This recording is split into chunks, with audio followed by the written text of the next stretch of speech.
Hi everyone, my name is Martin and welcome to another great edition of MP Astro. Now, as you can see here, I have got my trusty Skywatcher short tube 80mm achromat refractor. Now, very popular telescope, obviously for beginners and people just want a good little telescope that's cheap, portable, lightweight. You can take it anywhere you want. Perfect spotting scope if you want something for that use.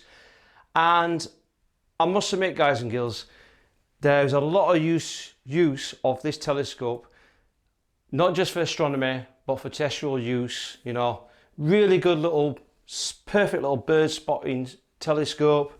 There's loads of things you can do with this telescope. The reason why I got this telescope many years ago is that I did initially use it for visual.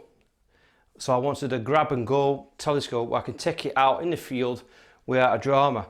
And believe it or not, it fits perfectly with this Advant, this AZ EQ Advant mount, which, to be honest with you, it's a cheaper version of the Skywatcher Startravel mounts. They stopped making these now, and I don't know why, because these little mounts are perfect for a lot of beginners.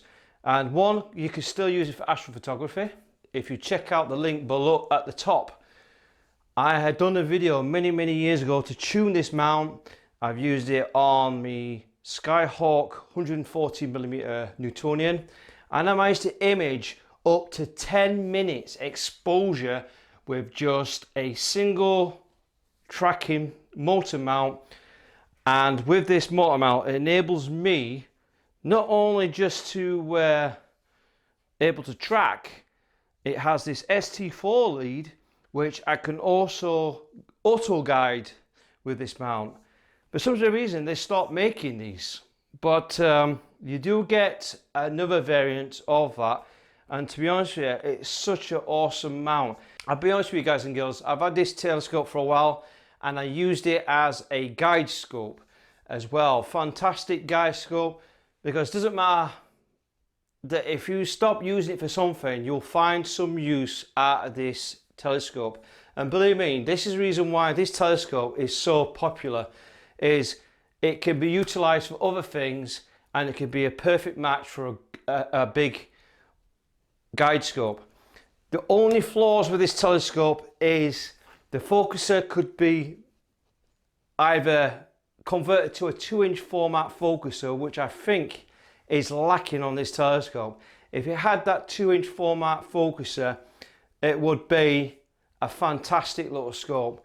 And the other thing is, if you buy it standard, you get a crappy dovetail, which is not so great. This has got a modified one here. And the biggest flaw is it's an achromat. Now acromats are cheap end refractors. The refracting telescope has that flaw. It's a normal thing. Achromats do correct a lot of false colouring, but there's always certain parts on the spectrum where the light is bent and focused through. Not all the light waves are focused properly on an achromat, so you do get some chromatic aberration, which you do get false colouring around the edges. On this particular model, you do get a deep blue or purple halo around the stars, and you also get fringing around the moon as well, a blue halo. So brighter objects will show that really well on this telescope. So I had a big think of this. Now I've had this telescope for some while. I was going to sell it and I thought, no, I'm a big believer, if I don't use it, why don't we improve on it? And to be honest with you, there is so much going on this telescope that I'm thinking to myself, I have a permanent setup for my astrophotography. I do have another mount that I could use, and I'm looking at having three mounts that I can run all my capture software, all my cameras, everything, having 3 setups. And this could be my 3rd setup. So quick to set up. You can literally just take the mount straight outside, get it polar aligned, and off you're away. It's so simple. And what an awesome combination is to utilize this telescope and maybe help to improve on its performance and see what I can get out of this telescope, because it's a real shame that I don't use it. I use a lot of my other telescopes. All my telescopes are all set up to do certain things. So I have got my solar rig, my dual axis, I have my dual setup solar rig, I have my Maxitovs for my planetary stuff, and then I've got rest of my other imaging Newtonians and refractors that are for deep sky. This telescope can do both aspects because it's got shorter focal length. With its shorter focal ratio, it's a fast telescope with f5 is not to be sniffed at, and a refractor like this with f5, that is pretty awesome for a budget telescope. And to be honest with you, this telescope is a very capable telescope. And believe me, looking through if you can live with the chromatic aberration, if you can live with that, you've got an awesome telescope that you can use visually, and you can use it for astrophotography. But again, like all telescopes, it's not the telescope that delivers the views, it's always the mount. And a good EQ equatorial mount like this can give you a big stepping stone into proper astrophotography, and it really does pay off. So if you like what you see, please hit the like button. And again, if you're new to this channel, please subscribe onto my channel. And again, please share this video out, because if you share this video out, maybe there is going to help someone who owns the short tube 80 refractor. And it's not just covering the Skywatcher. This video also applies to the Orion short tube, which is the American one. It also applies to the Celestron short tube 80mm, you name it.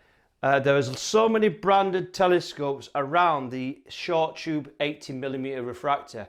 As long as it's 80mm with 400mm focal length at f5 ratio, this should cover a variety of telescopes to cover in this video. And believe me, they're all exactly the same. And to be honest here, all I see between them is just a brand name. That is it. So please share this video out. It may help someone who wishes to use an achromat for astrophotography. Don't forget to hit the bell. By hitting that bell, we'll keep you notified for any new videos coming out soon. So if you want to find out more what I'm going to do to super tune this ST80mm refractor, please keep watching and let's do this. So the first part of modding is what we're going to do is, as you can see, we've already uprated our dovetail bar. Now the Vixen dovetail bar is a little bit longer. This is around about 200mm long, and you can usually fit them to 250 maximum, but don't go any higher. But this bar is much more better than the standard ST80 that you usually get. So what we're going to do is we're going to remove it first, because we've already installed this. It's quite easy to install the dovetail bar, because all you do is you just take off the old one with its existing bolts and then replace it back with a new one. So we're just going to take off the tube rings, okay, and then we're just going to remove the scope entirely off. As you can see with the scope rings and the dovetail bar, here with my 200mm bar, I've put the bolts through there like so, and I bolt them, an extra bolt on there, an extra nut and bolt on there with a washer to just make sure it's nice and secure. So that's all there is to it. Again, this is already an upgrade as it is. It does add a little bit of weight, but it's worth it, and you'll soon see why I've adopted for a longer bar. And this one fits perfectly with this setup. So now we just have the tube itself. First thing we're going to do is remove the dust cap, remove the dew shield, and then exposes 3 screws.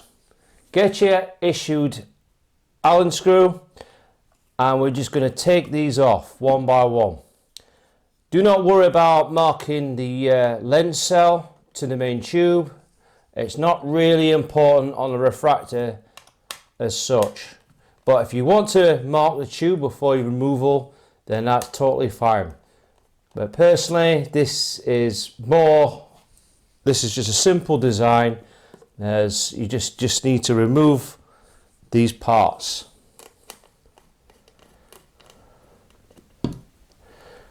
Like so. Yeah, it's very easy to remove. Like so. Okay, so it exposes. Now, to take off this clamping system, if this is stiff, leave those screws on before you remove them. Just unscrew that first if it's stiff. Because I've taken this quite a few times, I don't really need to. I can just then take the screws off and then pop the tube outwards like so. So now we've got the lens cell, okay? There's not really much to it. What we're going to do is you're going to get yourself a lens cloth or a Baader Wonder Fluid cleaning cloth, or something that's going to be gentle on the optics. All right. Before we do anything, we need to unscrew by hand. Okay, and it's literally hand tight.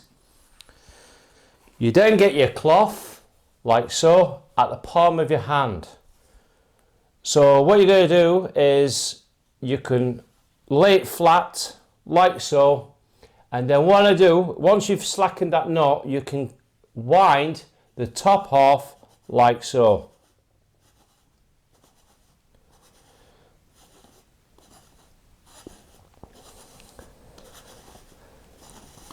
Because you've got the grasp of it, it's not going to go anywhere. Take your time. Once you get to a certain point, and then lift it all the way out. You now expose the elements. All right. So we'll take a closer look from that. So as you can see, we've laid the lens element together with its concave lens, which is the thicker glass, and then the thinner glass is the convex lens.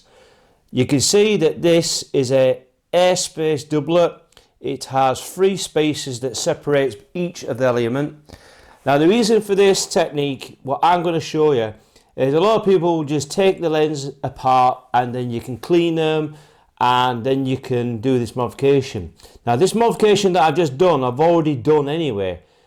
What I found easy, if you lay this flat, you can get yourself a pen like this. So I've got a pen which is a permanent marker. Get yourself a decent permanent marker.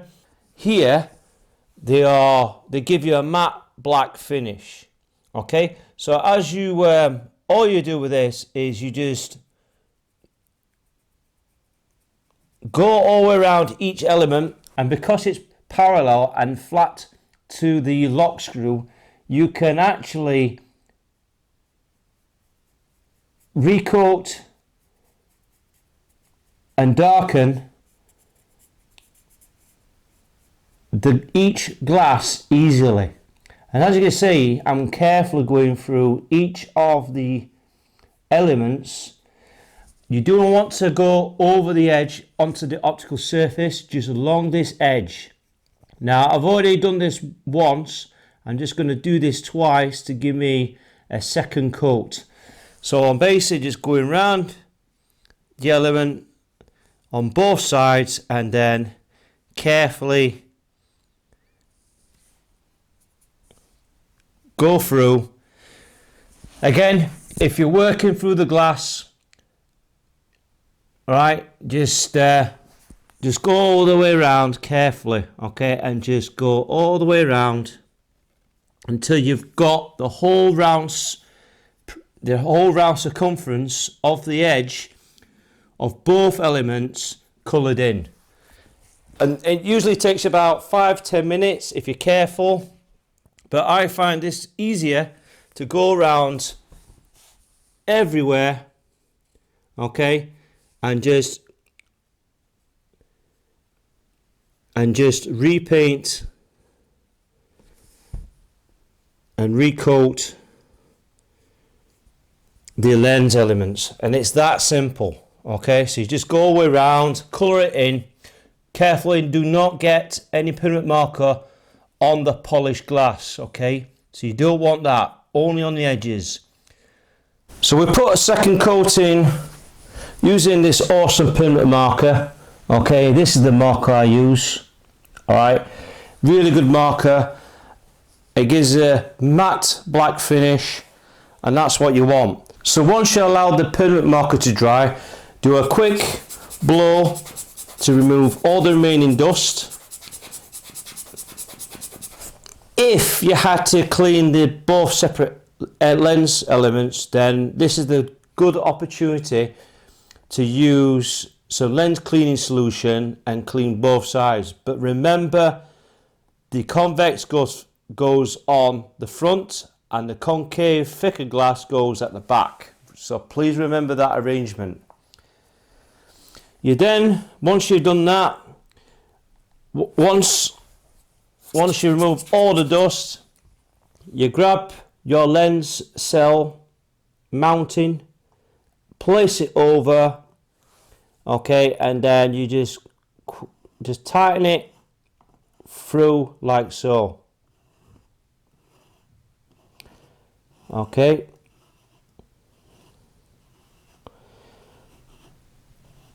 As you can see, we are maintaining the lens elements in the same position. Okay, and as you can see, it's screwing on very nicely.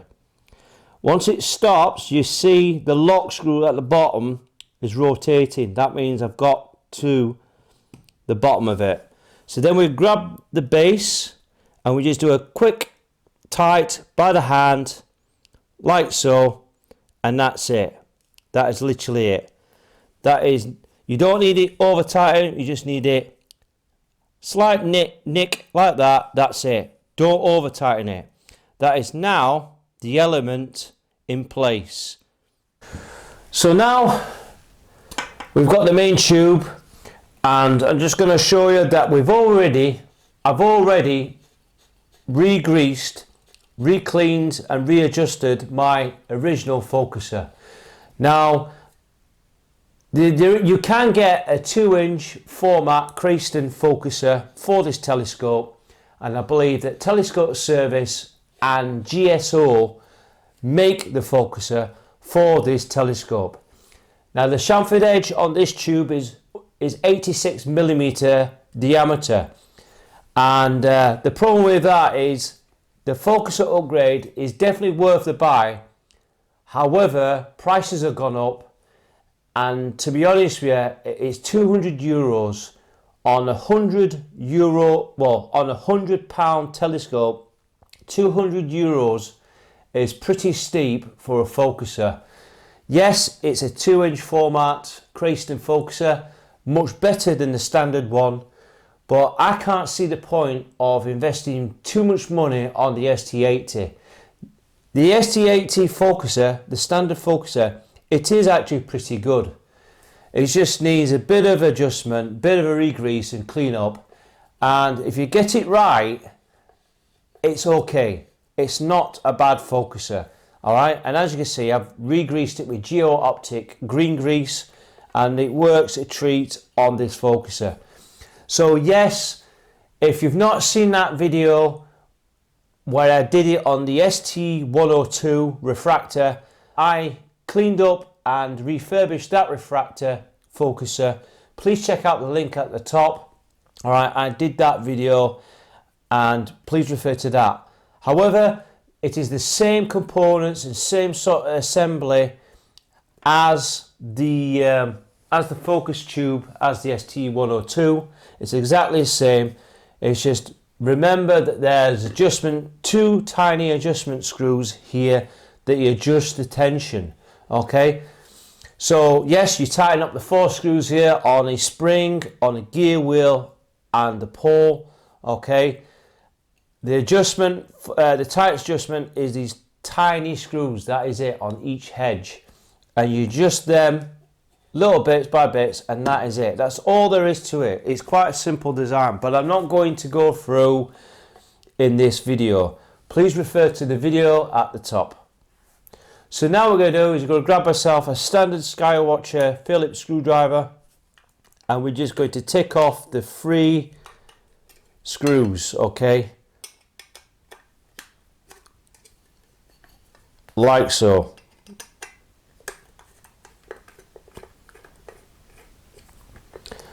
And then these should just come off quite easily.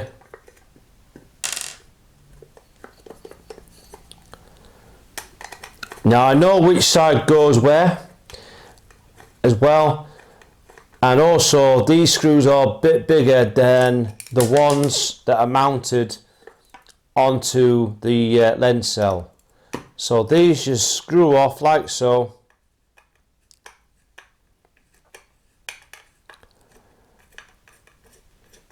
And then once they're removed, you can then redraw the focuser like so from the main tube. As you can see, straight away, exactly the same design as the ST102. Okay, it's exactly the same. It's just a bit smaller, and it only accepts 1.25 inches instead of the 2-inch format. So as you can see here, we've got 2 pieces of flocking, each with different widths. One with 80mm thick in width and 50mm in width, and the actual strip size are 270 long. Okay, now bear in mind that it really depends on the optical tube. This one is slightly a little bit smaller than the new one. Don't know why that is, but you've got to cut the strips into size to mate with your existing ST80 tube. Not all tubes are different. So as you can see here, it's already a darkened baffle tube. There's a single baffle here to help with some sharpness in the images, and as you can see there, it really is quite a basic design. So what we're going to do is we're going to flock the tube. Before you do anything, again, get a roll-on fabric brush or roller just to get remaining dust particles off there. Alright, these are used strips. These are just spare strips that I've got lying around, and I thought, well, why not we utilise these strips and recycle what we've got. Okay, and we're just going to flock the tube. The smaller strip goes into the, it is smaller because I want to allow some of the bolts to thread through into the focuser. Okay, so I don't want any flocking past where the focuser sits. The good thing about this side is you can have the flocking all the way up to the edge of the other side where the lens cell sits. Because the lens cell sits on the outside, you can have the flocking all the way up to the end of the tube. Okay, so that's something to let you know. It's the same process I use in Get to Flock video, where I basically peel off one end and I just quickly just line it up first along the tube and then rub each side back and forth until I get where I want. It's so simple. As you can see, we've got it lined up. We just basically same process is we just rub the side like so. Okay, and you just peel back. It's going to be a lot easier on this one because it's a lot more compact, so you've got more control. But again, take your time. okay, and it will go in eventually. So now we've got both sides flocked using that spare material we got. Okay, as you see, I've made sure that the focus flocking, it doesn't have to be neat, but just providing you haven't got the flocking in the way of those holes. Alright, you don't want that. The other side is nice and neat. This is where the lens cell will mount. Now if you get excess material protruding through the tube, just get a set of nail scissors and just trim it off slightly to get a neater edge. Okay, so the flocking is now complete. So before we put the main focuser onto the flock tube, there's a few key areas I want to address. Now the mounting screws that fix the focuser, as you can see if we take a closer look, what I've done here is I've spray painted with matte black just over the threads. Okay, so the ends are coated with this matte black stuff, okay, to reduce reflections. So I've spray painted that, and also if you take a closer look here, I've covered up the mechanism and I spray painted using some just a normal anti-rust, which is matte black spray paint inside the focus tube because it was shiny inside. So as we pull this out, alright, I just pull this out of the way. There we go. We've just reduced a lot of shine inside the tube. So I've spray painted with this matte black stuff, and as you can see the main tube is very dark inside now, so there's hardly any shine apart from the paint, which is still wet, but once the paint's dried up it should go matte black, okay, all the way through. Also I'm just going to operate the mechanism. What I'm just going to show you a bit more is I've also put some flocking material actually on the focuser itself. There's only two of them. I can't do the bottom two where the pinion and pole is at, because I don't want to get grease and flocking on that. So I've kept that free. All I've got is flocked two strips enough so that as I focus the tube all the way out, okay, it's not getting trapped underneath there. So there is something I also need to share to you guys and girls. There is a bit of light leakage inside this draw tube. Alright, as you can see there, can you see the gaps there? Alright, there is light that can still enter the focus tube. So I need to look at some way to eliminate that problem. And the only solution I can think of is to put an O-ring inside that focus tube, because we've got a bit of a gap there, so we need to put an O-ring somehow inside there. We can either place the O-ring from the outside on there, or we can place the O-ring from the inside of the focus tube. So as you can see there, we've got a bit of light leakage. You can see the gaps there. There's quite a bit of gap, but that is potentially light can enter into the main tube. So we found a piece of O-ring. It doesn't really matter what size you want. This is not really the perfect size, but it looks to me it's probably 4mm thick. But we're going to cut this in half, okay? And you're basically going to destroy that O-ring anyway, and then you're going to grab your focus tube, and we're just going to wrap this. As you can see there, we just want to basically get get our length. So basically we're going to get our length, wrap it around, and then we're just going to cut off what we need. You can't wrap the whole O-ring itself because we have literally got the pore mechanism in the way, so we're just going to cut off roughly what size you're going to require. So now we've got our desired O-ring. The secret to this is we're not going to glue it onto the main tube, right? We're just going to basically mount it in a way so it just blocks the gap, but we're actually going to super glue the O-ring. As we take a closer look, we're going to super glue the O-ring to the main tube. All right, so we're going to super glue between the O-ring and the focuser, not on the jaw tube. Okay, so you want it in a way that you're just going to fill up the gap like so, and just apply a little bit of super glue just to cover that gap. That's all you're going to do. So all we did was just put a little bit of blobs of glue around the focuser, all right, and we just wrap the O-ring round the focus tube, all right, in a way so that it's not sticking onto the jaw tube. Okay, so you want the O-ring to allow the focus tube to free to maneuver in and out.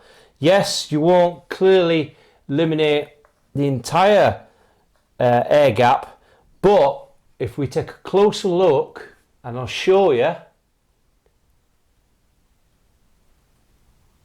as I pump up the exposure, as you can see, I've got a slight gap,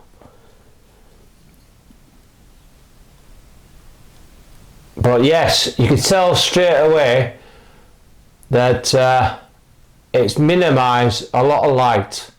Okay, so yes, you're not going to eliminate it completely, but you will actually help it to reduce that gap even further. So it has helped massively. The only drawback with this method is that you'll lose a bit of fine focus in between that gap, but we're not going to be using any focal reducers, so it's not really a massive worry. But as you can see there, with that little O-ring, you can safely remove it as well. If you don't want it, you can always pull it out. There's only so much oil, there's only so much glue in there, so you can pull it out and then clean it up. But it's another way to eliminate some of the gaps. Unfortunately, you won't be able to place anything to block where the mechanism is. All right, it's the way it is. So you're going to get some light, but the light is a lot less reduced. As you can see there, we've got a very, very good, very well baffled dark focus tube there, and it's massively it's a lot better now. So yes, when we extend the tube a little bit, so if you extend the tube, you'll get a bit of an air gap, but it's a massive improvement over what it was originally. So now we're going to place, we've got our main tube that's been flocked. The good thing about this tube is that I know which position the focus is at. So as you can see, where the label is at, I can line up the focus tube that way. Now the good top tip, some people just screw it in, but what I would do is flip the tube round, right, and let the focus sit perfectly onto the focus. All right, and then you just line up the holes like so, and then we get our screws. Now, top tip, when we spray painted the focus tube, as we take a closer look, I've also spray painted with that matte black on the screw heads, okay, to minimize reflections. All right, so it takes 2 seconds, just spray paint them over, and happy days. So now we're gonna line up our screws onto the main tube. We're using the gravity to locate the focuser properly so it sits down nice and steady. So you're just going to line up each of the holes first, okay, like so, using gravity as your best friend. what you're doing, once we line up these screws, and we'll line up the last one with a modified screws we just done.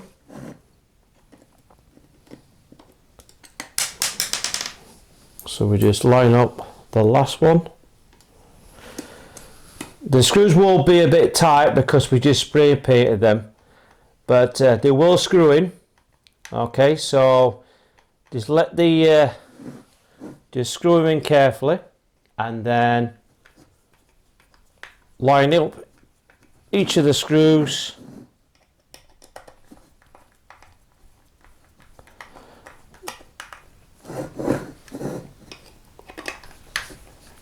One's particularly stiff, but I'm not too bothered about that. And all we're doing is just bit by bit tighten up so they're tight, tight,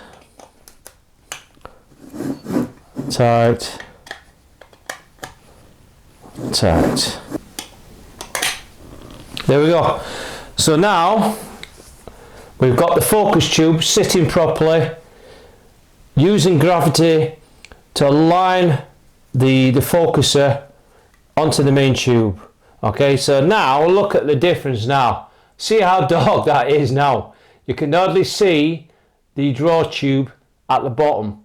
Okay, so that just shows you how much improvement that is. All right, look at that. That is awesome, that. So we've got a very dark assembly. So now we're going to place our objective lens. Again, do your final cleanup. All right, use a quick blow brush. Okay, and this is the easiest bit, believe it or not. So then we're just going to line up the tube like so. Okay, and then what we're going to do is we're going to place the screws on there. Okay, so what we're going to do is we're going to place it on the ground so the lens element is facing down. Same detail, using gravity to be our best friend, and we're ensuring that this lens element sits properly onto the main tube. So you just line up the screws.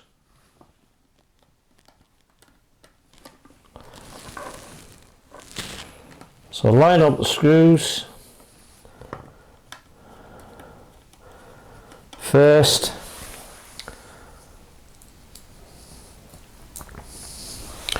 Do the second one. Just a couple of turns, just get it all located first.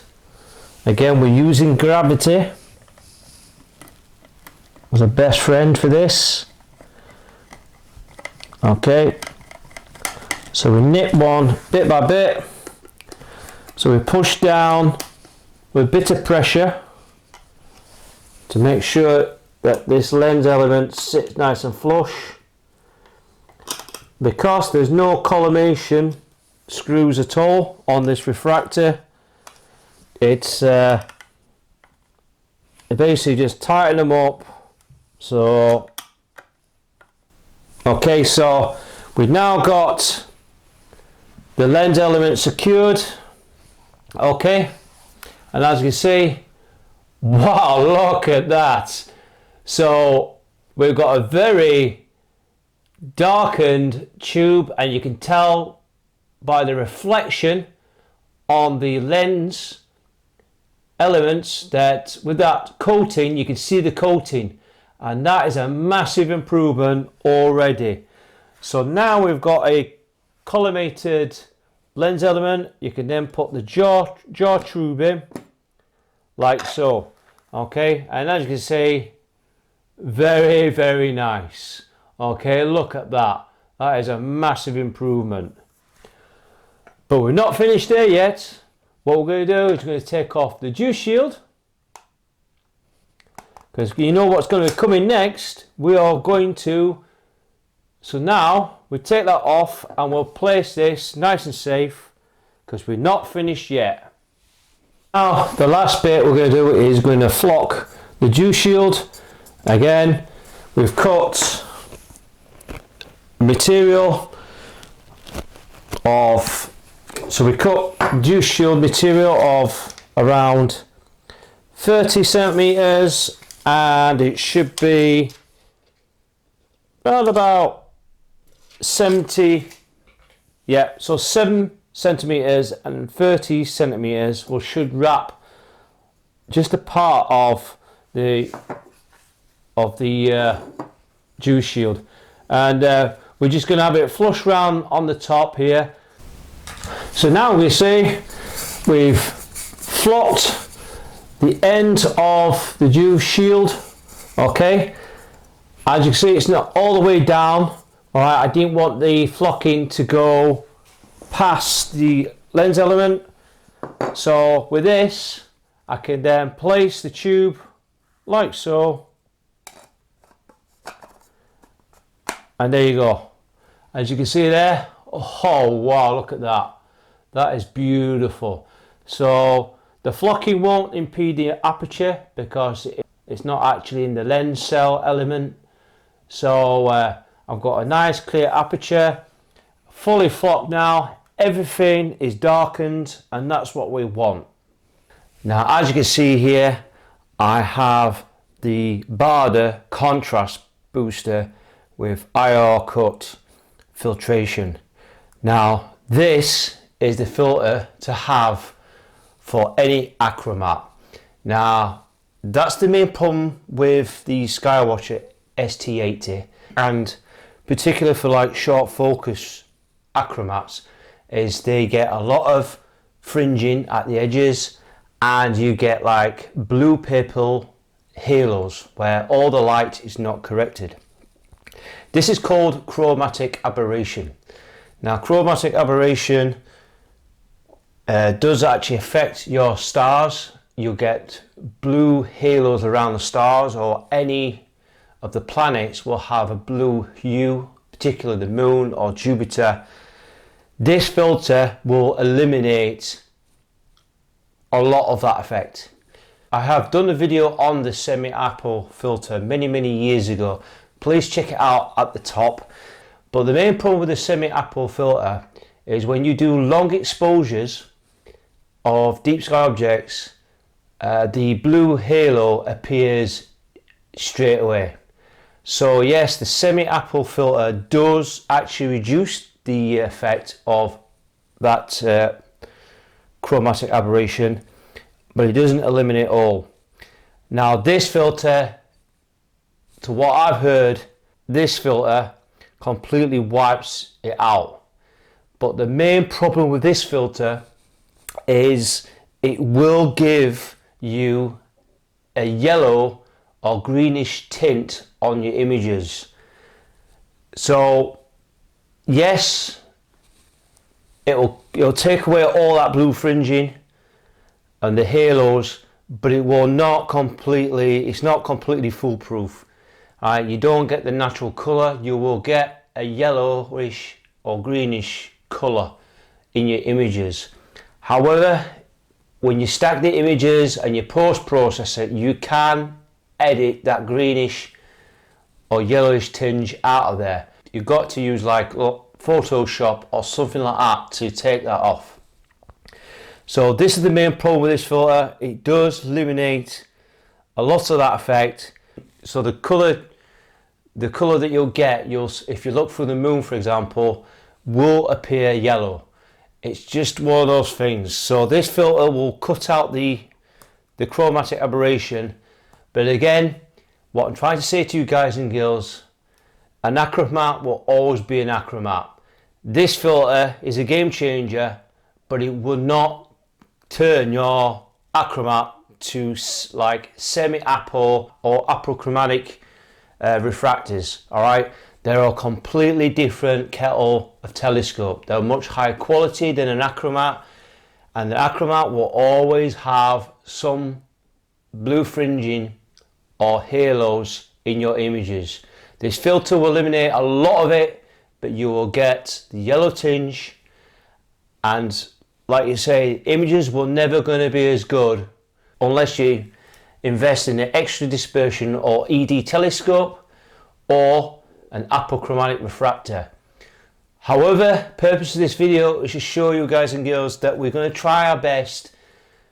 We're using this filter to get the maximum performance of our achromat refractor, and it will help with the image quality to some degree. This filter, believe it or not, cost me around about £61. Usually it costs around about £60 to £70, so it's not a cheap filter, I'm afraid. But the good thing about this filter is you can adapt it to any achromat telescope, okay, and it will just go into any eyepiece holder or prism or diagonal, okay. 1.25" is what I've got. I think 1.25" eyepieces will fit on there as well, no problems. This contrast booster is a very good filter for if you're looking at Jupiter and more particular Mars. Believe it or not, Mars really benefits from this filter for some degree. I've even had people say that this filter works really good with Newtonian reflectors, because it really does boost the image contrast and all that on reflectors. So I don't know if that's true or not. I've not tried it, but I know that this filter is specifically designed for the achromat refractor. All right, and this should be the #1 filter to use. Now the coatings itself has phantom coatings, and also it's a combination of an IR cut filter. It's a combination of a neodymium filter as well. It's a filter of all sorts of coatings in one. So really it's like a free filter in one. But this should be the #1 filter for any achromat refractor. So I got the 1.25" because it's cheaper. The 2" models are around about £98 to about £100. Again, I can't see the point in getting a 2" format unless you're uprating the focuser. So on this Skywatcher, I'm wanting to keep the standard focuser because, to be honest with you, the standard focuser, I want to get the upgrade for the 2" format, but it's such a huge price. But for the 2" focuser, it's very expensive, very expensive. So with this filter, we're going to adapt it to our ST80 for photography use. So I've got my cheap camera adapter, which is around about 65mm long with a spacer unit here. I'm also using the slim type Canon DSLR T2 T-ring, and I'm using, from my last video, the spacer unit. Okay, so the spacer unit's behind there. Okay, and I'm just going to, before I do anything, I'm just going to take off the spacer unit. Now the Baader filters are a little bit thicker. These are 6mm thick, all right, but they do have a good outer body. So I'm going to screw onto my T2 to 1.25" filter adapter like so. Okay, and it screws in perfectly. Now, as I mentioned before in my last video on the filters, when I featured the adapter, you could do it either way. Screw it this way facing the sensor, or try the other way. Unfortunately, these are a lot thicker filters. You can get away 5mm or less, but anything much more than that, you are going to start having the filter collide into the actual mirror, and that's not suitable. However, for these purposes, we are going to use the adapter, and we're going to screw it on there like so. Okay, it will be a bit fiddly, just bear with me. So we're going to screw it onto the filter, and we're going to screw it the other way. So as you can see there, we've got the filter flush, and we've got the actual filter itself stick out from this end. So when we connect the camera on that side, this filter is not hitting the back of the mirror. Okay, so then we screw on our adapter like so, and as you can see, we're nice and flat there. Okay, and the filter is pointing this way instead of the other way. We then get our Canon 600D. Again, this is the uncooled version that I've got. This is still a Baader modified Astro camera, where the IR filters be replaced by the Baader filter. Alright, and this will give me a lot of the hydrogen alpha regions show up on nebulas and all. This will be a lot more sensitive than the standard DSLR camera. Now this camera was second hand. I got it at a good price, and like I said, there's loads of good deals out there. You just got to try and look for that opportunity. So with this, I can just replace it over and adapt it like so.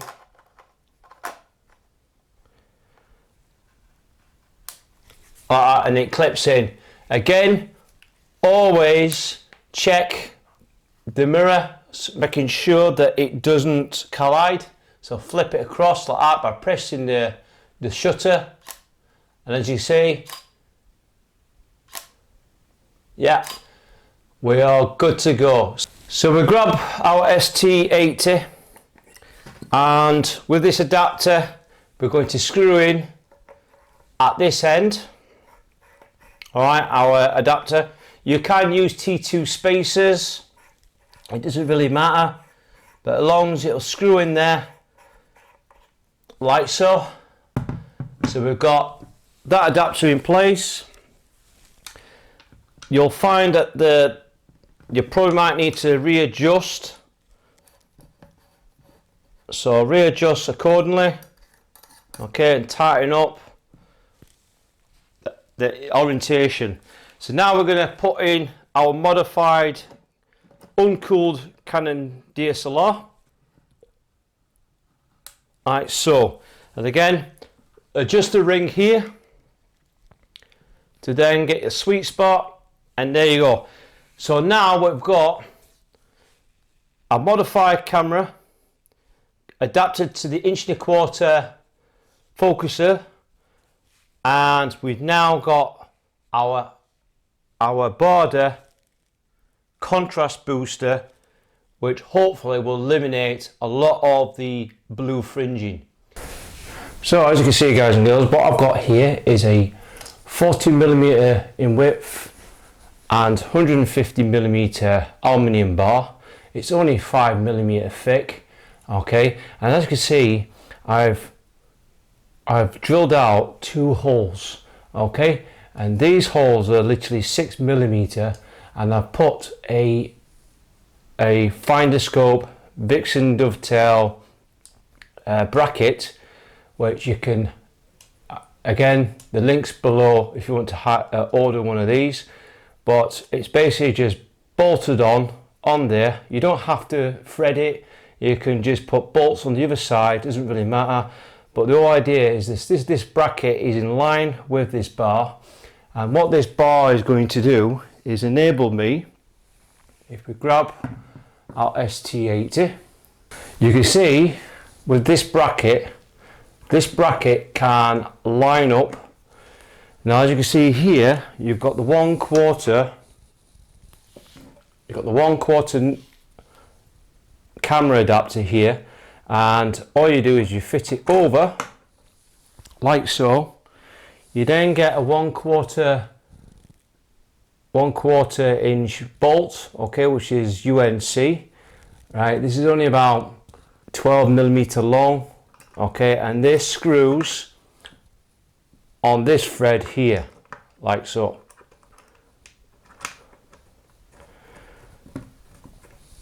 Then you can use the existing clamp as well to act like a bolt. You get an Allen key to tighten up this one.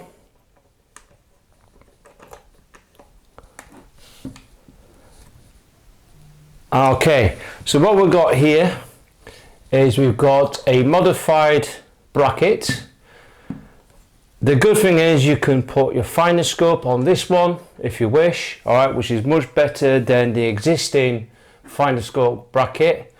Or what you can do is you can fit a mini guide scope like this from QHY with its guide camera, and this will slot on there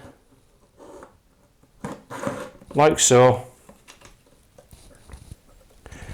and you have now adapted your telescope with a guide scope system. Okay, so that's what the bracket will do. It's quite sturdy as well, there's no flexure whatsoever, and the good thing is now we've got a nice compact system there that can now be used for auto guiding. Also, another top tip I also like to share, on this dovetail I've put a thin layer of electrician's tape, which is only 20mm or around about 15mm or 20mm thick. Okay, just put a nice thin strip across. This will protect the dovetail, so all that does, it will mark when you clamp it onto your mount. This electrician's tape will get damaged but will protect the dovetail from marring. So that's another top tip you can do. Well guys and girls, we have now got our super tuned ST80 with its guide scope system, and we've got the Canon 600D, which is also modified, connected up to the ST80, all on my iOptron Smart EQ mount, and it really is quite evenly balanced on this telescope. It really is, and I managed to get away with just using one counterweight, and as you can see I'm perfectly balanced on this setup. Really is a nice little impressive setup indeed.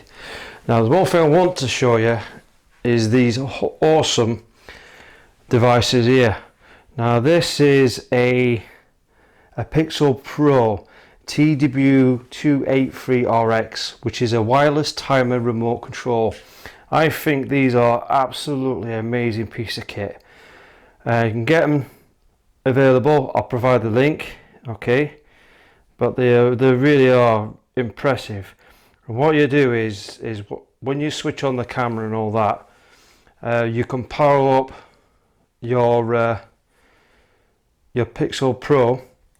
Okay, you set it a channel, and because it's wireless you have a remote handset like this. Okay, you can power these off to save batteries. Alright, really is an amazing piece of kit. It just connects to the receiver onto the main camera body like so, and you can then power off using its two AAA batteries.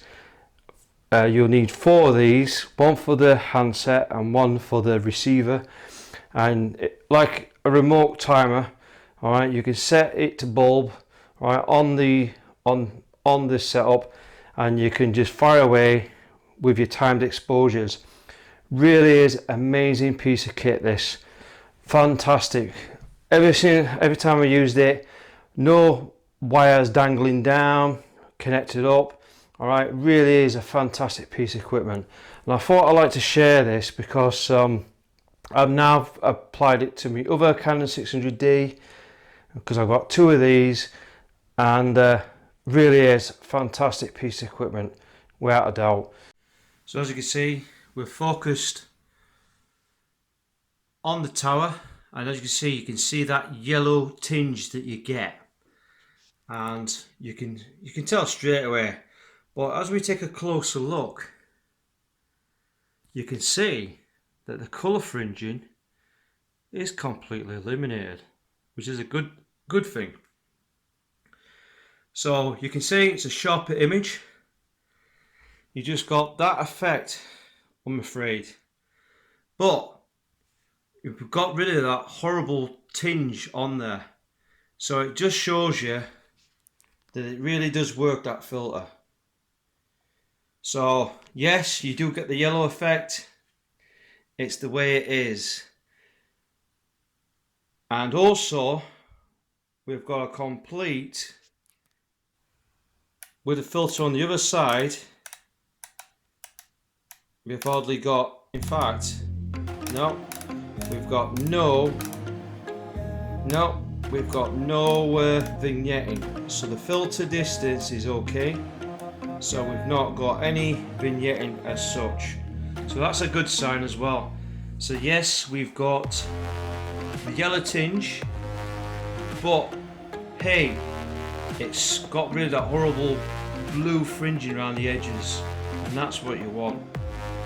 So as you can see, yes, it's not ideal conditions, or you should really have the telescope set up outside. Obviously you got that lot of shimmering effect, but one thing we're going to take notice is with that filter that we just added, okay, you can tell straight away, look at that, it's got rid of all that blue fringing around the side of the edges of this tower. Now if we just zoom in to an extreme close-up, look at that. Just going to refocus the image. Yeah, I'm really happy with that. That filter, as well as the darkening of the lenses, and also the flocking, you can tell straight away we've got a very nice contrast image there. Yes, it's there's a lot of shimmering, but don't let that knock you off. But yeah, we've got a very nice image there with no fringing at all. So yeah, definitely worth that money, that filter. So as you can see, we've took the filter off and we're just going to compare the results. Now as you can see here, if we just move the image, yes, we do get a brighter image, okay, but you can see the fringing. If we zoom in, look at that fringing there. So yes, we do have a contrast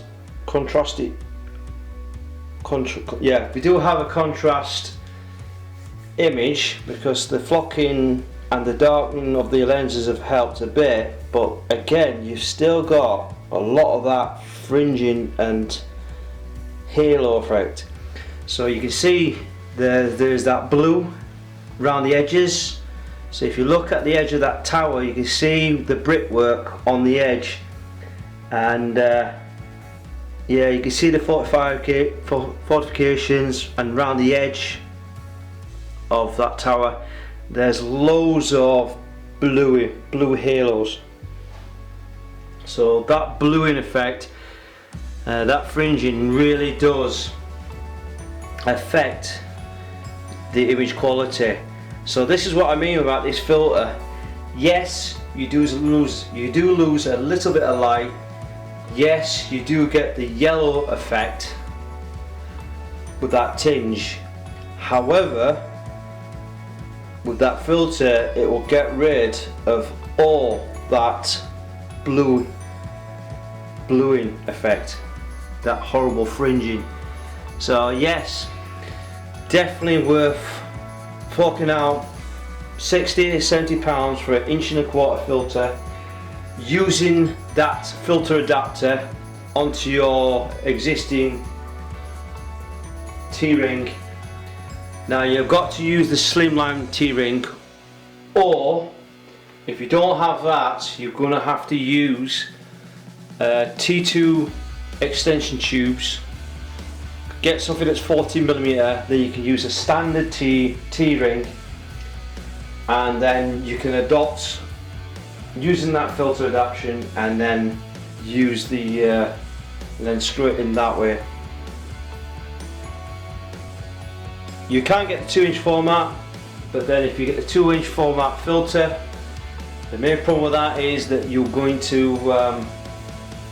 definitely going to need a 2-inch focuser, and that's something that I'd love to get, but I'm afraid it's not really a good idea to start investing on something when a telescope's only worth about £100. So yes, the blue fringing is there without the filter, but that filter system, so that filter definitely improves the image quality massively.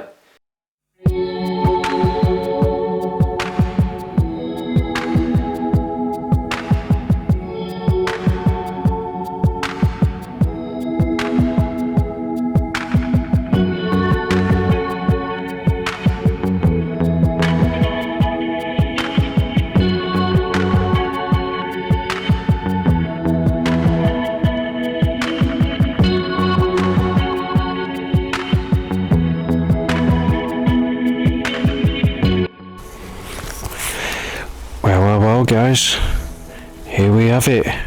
We've got the modified ST80 set up on my Ioptron mount. Unfortunately I'm not guiding, which is going to be a real challenge, but as long as you are polar aligned, as you can see there, we are polar aligned. The ST80 is connected up to my modified Canon 600D. It's modified. I have installed the Baader filter to eliminate a lot of chromatic aberration, and as you can see there, really is an impressive little setup. Now as you can see, we are imaging the Andromeda galaxy. So as you can see there, we're nicely tracked, we're unguided, and we're going to see the performance. I am focused, so I've used the focus mask to make sure I am aligned. Now the one thing I've noticed, the focus mask does help, but this not being with this telescope being limited with its because it suffers from chromatic aberration, you're not going to get a refined image compared to an Apple or a ED doublet refractor. So this telescope does have its limitations, but what we're going to see is, if we take a closer look, we're going to dim down the exposure. I might have ruined the shot doing this, but as we can see, if we focus, we're doing 2 minutes exposure time.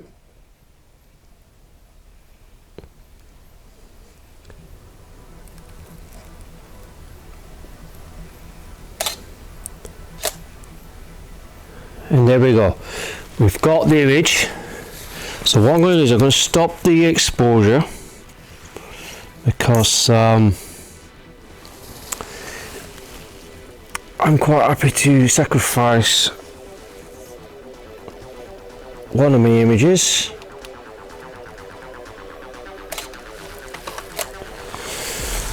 So we're going to show you,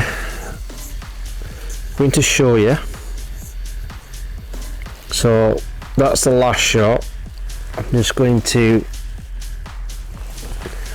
bear with me. So there you go. So what we got there,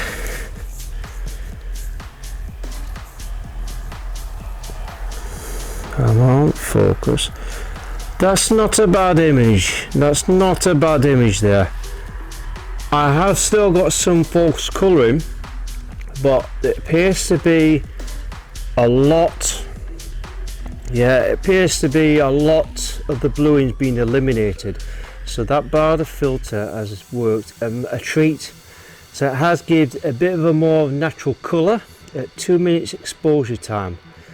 Andromeda galaxy with its companion are easily visible, and yeah, I'm really impressed with the results. So the modification to the ST80, yes, you do get a bit of false colouring, but with that filter and with the using the flocking inside the tube has done a massive treat.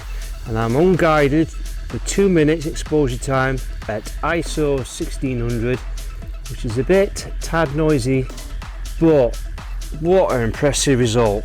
I'm really impressed. So I'm going to keep capturing that data. As you can see there, not a bad image whatsoever. Yeah, look at that, that is really good. So yeah, there's a hint of bluing, but we'll have a closer look. But I'm really impressed with the results. That's really impressive. So like I say, we're going to begin our shoot again, continue with the 2 minutes exposure unguided, and we'll crack on from there.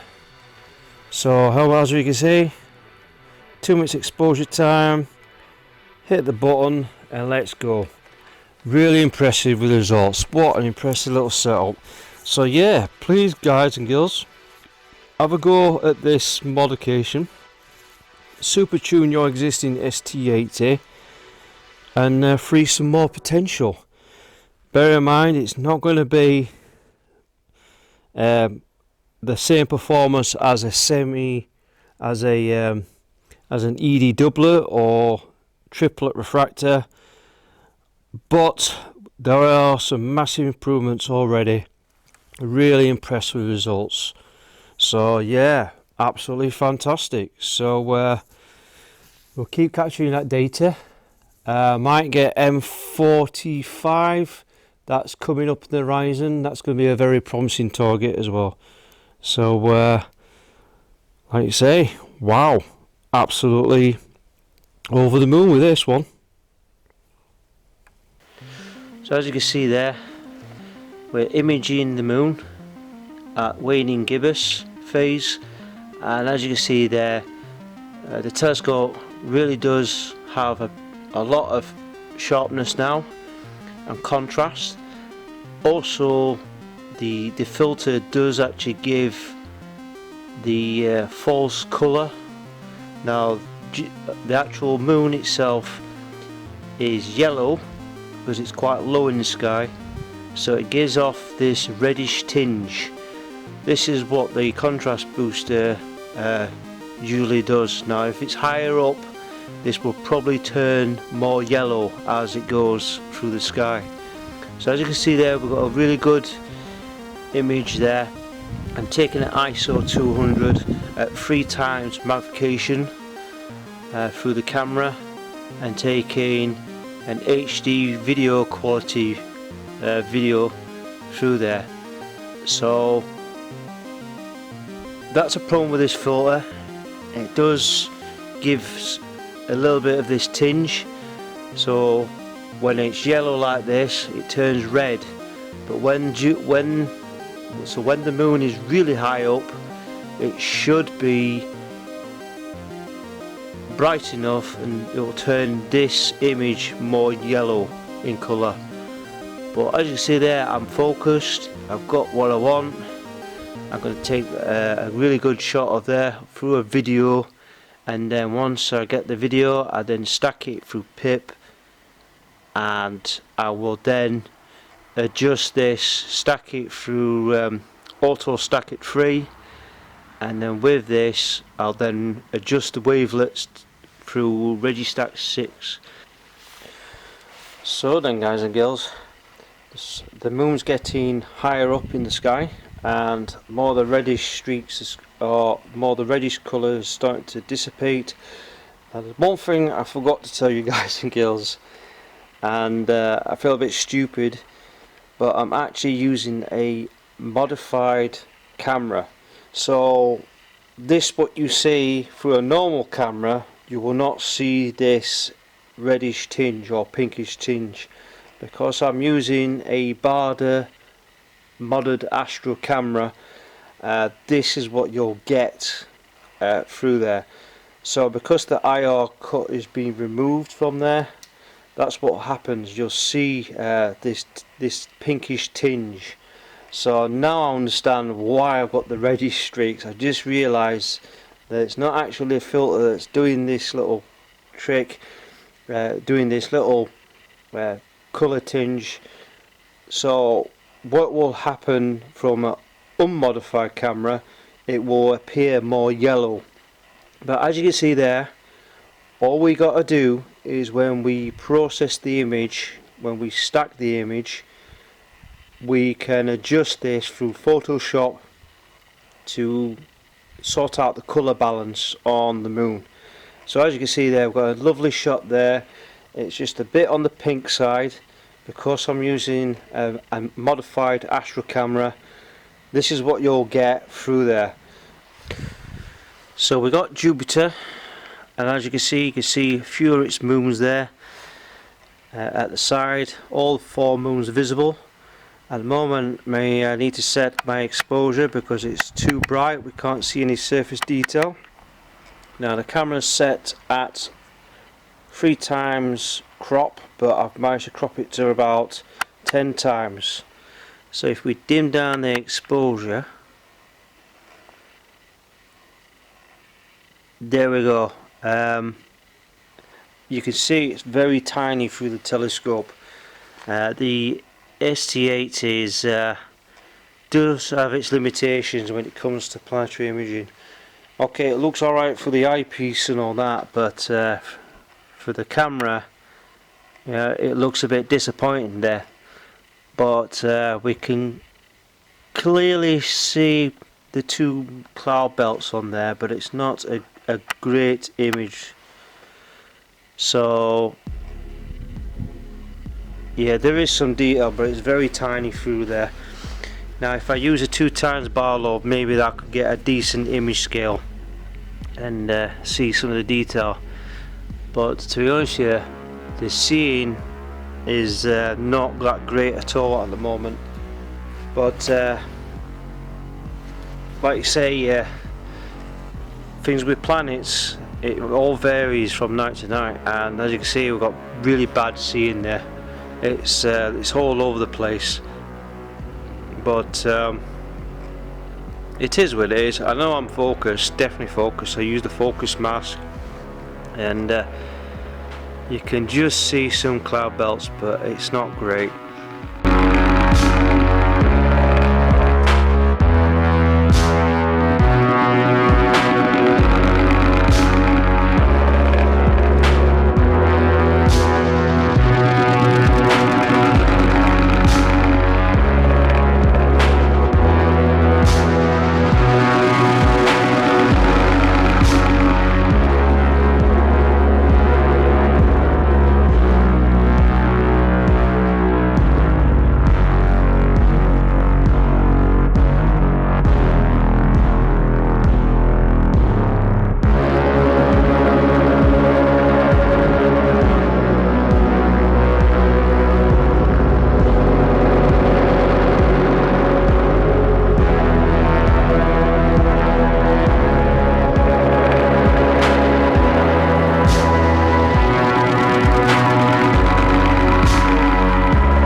Well, guys and girls,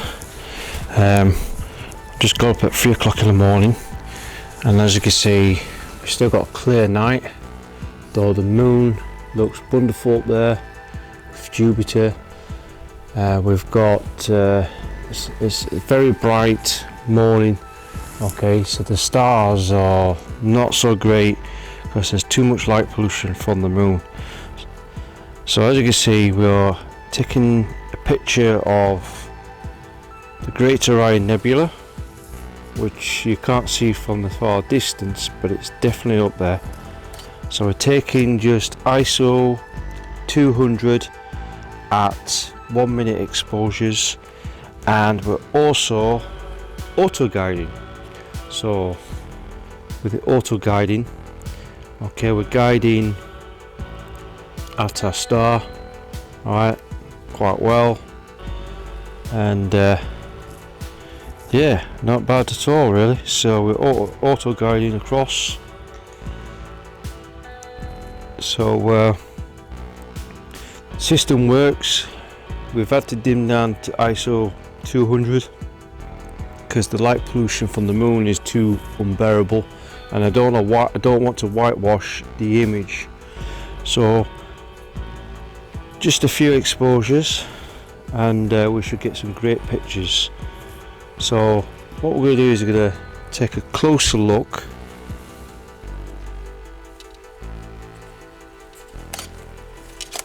Okay, so that's taken that shot. What we'll do is we'll cancel that, and we're just going to have a closer look on the last picture.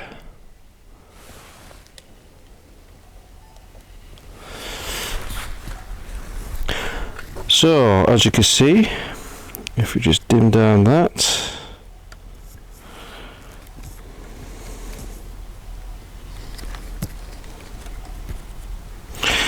so as you can see there, we have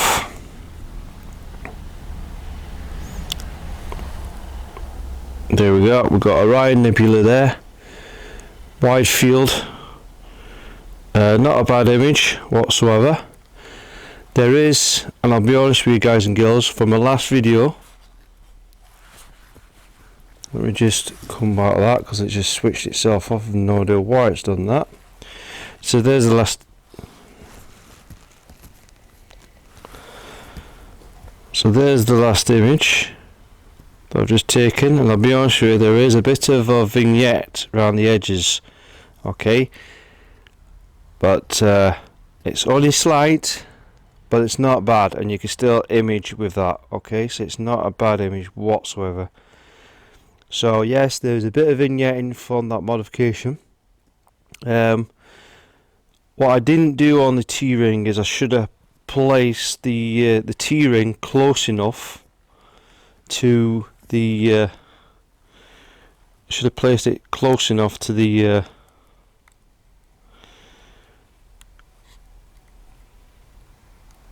yeah, I should have placed it close enough a bit more towards the back, but we've got mild vignetting, it's not that bad, but I have a try to rotate the filter so it's facing the flip mirror on that side. Hopefully that will eliminate some of that vignetting, but it's not bad. The one bit we want to be more focused on is if we zoom in on the stars. So let me just zoom in. I've just zoomed in on the stars,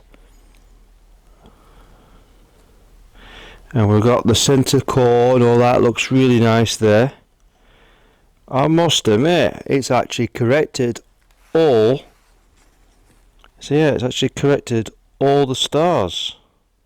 There's hardly any. In fact, no, I can't find.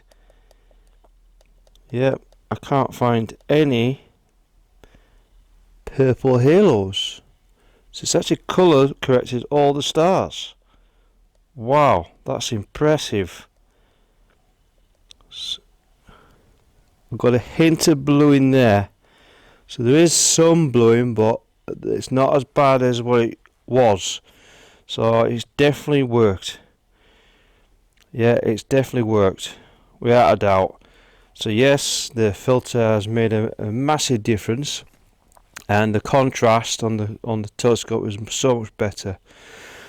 So enough of the talking, because we want to start gaining some of those images. Okay, so I'm happy with that result so far, and it's been a great little adventure here so far. So yeah, I'm really impressed with this telescope, how it's performing, and I'm auto guiding very well, no hassles.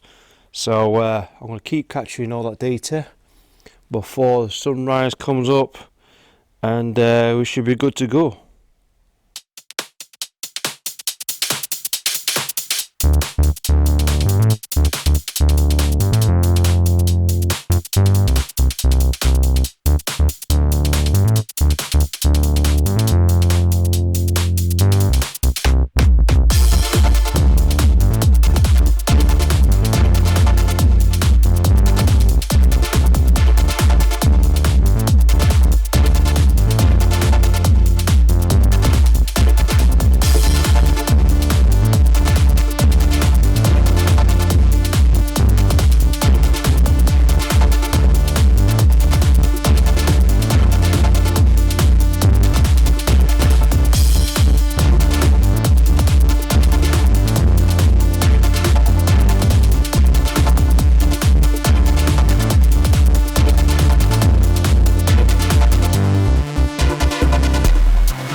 Well, guys and girls, absolutely fantastic. What can I say?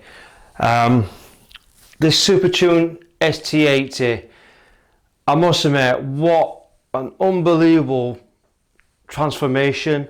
The performance I've got from this Achromat, and I must admit, look at those images, particularly the Andromeda Galaxy and Orion Nebula.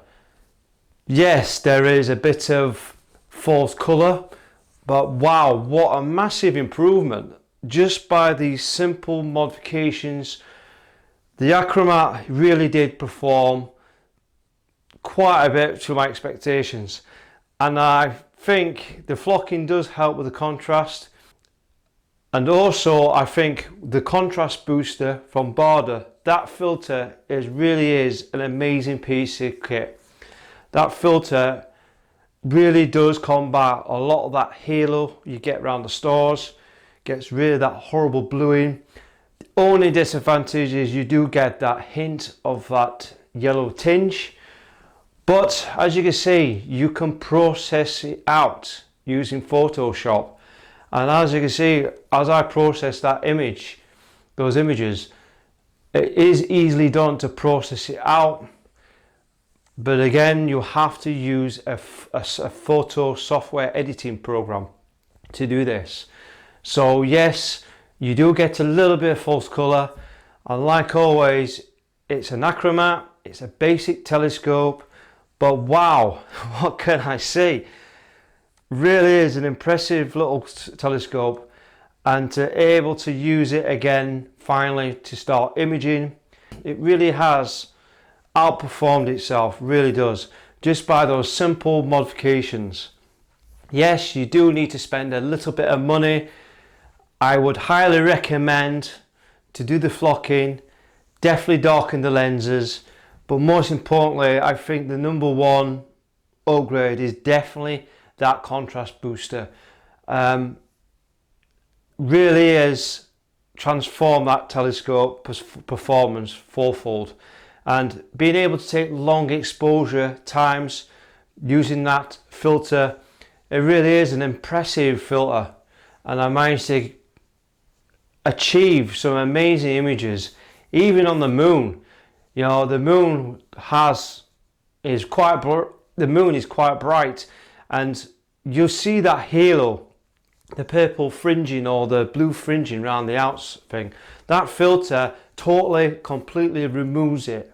Really is quite impressive little filter, and it's definitely a must for this telescope. Despite the cost, yes, it's definitely worth that investment. But however, like always, guys and girls, if you are worried about colour fringing or false colouring in your images, an achromat will always going to produce that false colouring no matter what, even if you have done all the improvements as necessary.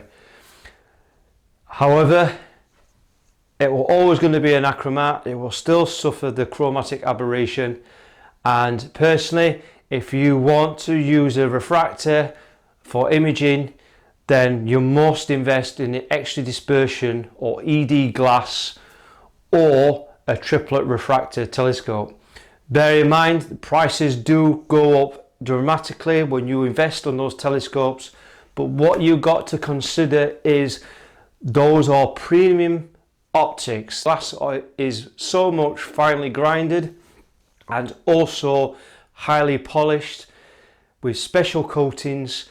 Extra dispersion glass and triplet refractors are a different breed of telescope, and to compare those images are way superior compared to what this telescope as an achromat can deliver. Now bear in mind, I'm not going to say just buy an ED doublet or a triplet, but what I'm suggesting to the guys and girls who are on a very limited budget and you would like to use this telescope for deep sky imaging, please, there are no limits to astronomy. Anyone can use any telescope, but the number one key is always going to be the mount. The mount is the one that determines how good your image is or how well you're going to see. The mount is the key for astrophotography, I'm afraid. So it doesn't matter what telescope you have. You can have an ED or triplet or an achromat. It doesn't matter. The mount is the key. If it's polar aligned and it's set up properly, you can achieve fantastic results regardless of what telescope. So please feel free to undertake this project. If you have an Orion short tube or a Skywatcher short tube, you name it, there are a variety of brands. Please use this video to super tune your ST80. It really is an amazing telescope with its f/5 ratio. Really is quite fast for astro imaging. You can use focal reducers, but you're very restricted, particularly if you're trying to use a DSLR camera. If you're using a focal reducer with a DSLR camera, you are going to get some vignetting, which will cause many problems for you. You can use like a Zoo ISI 120 camera, where you can use a focal reducer and step it right down to like f2.5. But bear in mind, when you're using very fast ratio on this telescope, you might actually worsen the chromatic aberration, or your images may get distorted from the effects from the focal reducer. So bear in mind, f5 is more than adequate compared to a lot of refractors. There are not many telescopes out there that are around about f5. usually between f7, usually between like f10 to about f6, you normally see these type of telescopes that are used for astro imaging. If you want to, I have seen faster telescopes, refractors, which demand a premium price, that they can go around to about f ratio of f4, and you're paying a lot of money for those type of telescopes because of the premium optics on there. You're paying up to the nose. Personally, the ST80 really is an impressive little imaging telescope. It is, like always, it's within a budget for a lot of people, and you can use it for astro imaging. Ignore the people that always say that anachromat are not perfect for astro imaging. That is absolute nonsense. Okay, anachromat is always going to be a good little telescope, not just for visual, but you can use it for really good images of deep sky objects, you name it. With these super tune modifications I've done to this achromat, yes, it's always going to be an achromat, and it will have some hint of chromatic aberration, but as you can see, look at those images, what a massive improvement on the contrast, much sharper, and that filter has done an amazing job. So if you like watching my video, please hit a like button, and again, if you're new to this channel, please subscribe to my channel, and I will be publishing out new video content very soon. So please hit the notifications bell and you'll get notified for any new videos that I push out. And believe me, I've got plenty of projects to go, believe me. And like always, thanks again, thanks for watching, and I wish you all clear skies.